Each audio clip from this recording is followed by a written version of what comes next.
Hi, I'm John Crawford and I'm blind.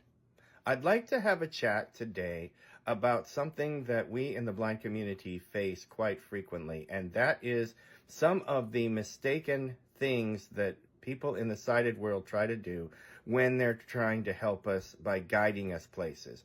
First and foremost, for those of you out there who take your time out of your busy schedule and from what you're doing out in public to take the time to help guide us through difficult navigating situations, thank you very much for that, because we could use a little hand with things like that sometimes, and it is helpful. But there are some things that I would like to talk about today which make it a little bit more uncomfortable for us and quite difficult. So I'm going to start with the very first one, which is grabbing blind people by the hand in order to help them find something. Please don't grab our hands. There's one major reason for that. If you think about it, you know the old saying, we see with our eyes and not our hands? Well, in the blind world, our hand is one of the ways that we receive sensory input. We read with our hands. Think about Braille. We feel things at the table or around our homes or in public places. We feel things to get information about our surroundings.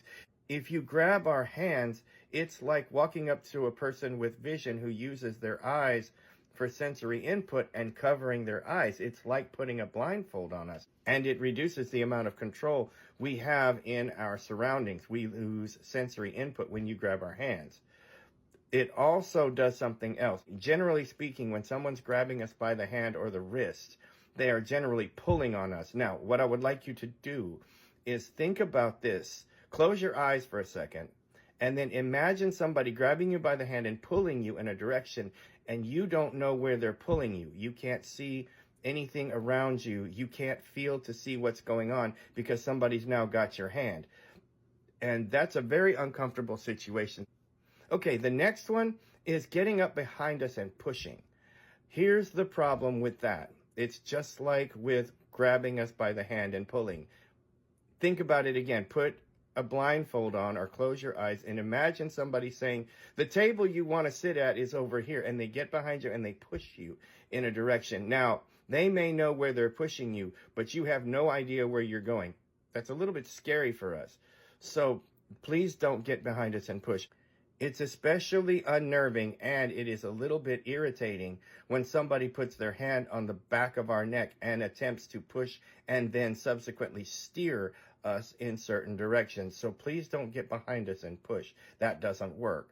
Another one I'd like to talk about is when people grab your cane or grab your dog or your dog's harness in an attempt to guide you. Those tools are sensory information for us. It's just like grabbing our hands. You're cutting off our sensory information. And the next thing too is when you grab our dog, you're going to spook our dog, or you're going to distract our dog from doing his or her job. Now, I'd like to talk about the ways that orientation and mobility instructors, those are people who teach blind people how to travel and navigate in situations.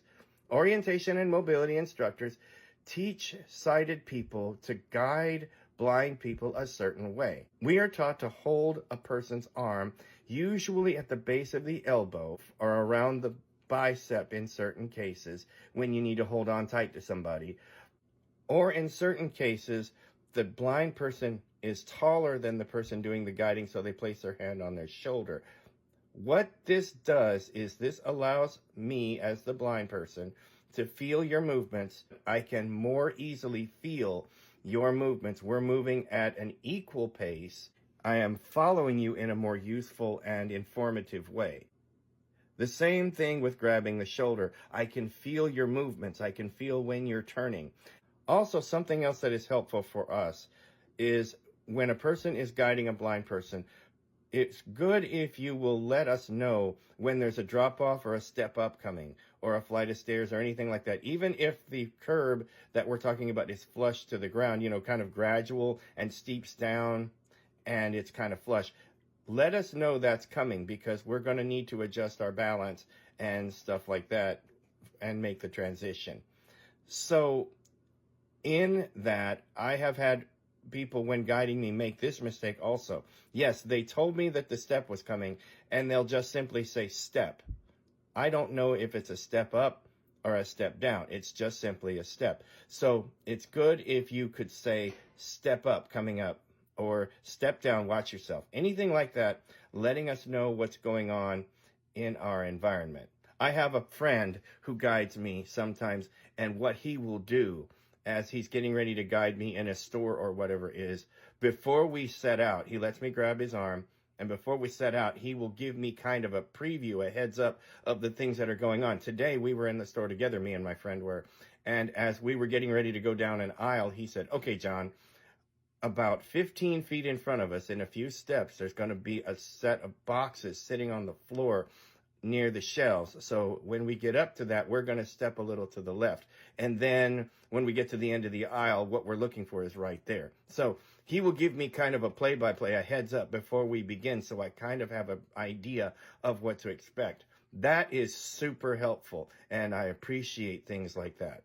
Okay, guys, I just want to say again to the people out there who are taking the time to try to help blind people get where they're going, thank you so much for doing that, because in this world, there are so many people out there who are inconsiderate and just won't take the time to help. So anybody that does, we appreciate you so much. Please take these things I'm saying as kind of a PSA of things that you can do to be more helpful, because we do appreciate you. And these things will just make it a lot easier for everybody. All right, guys, listen, if you have any other suggestions for tips for providing guidance to a blind person or funny stories about mishaps and things like that, drop them down below. I would love to see you guys tell your stories here. I'm just trying to get everybody talking. Have a good night. We'll talk to you later.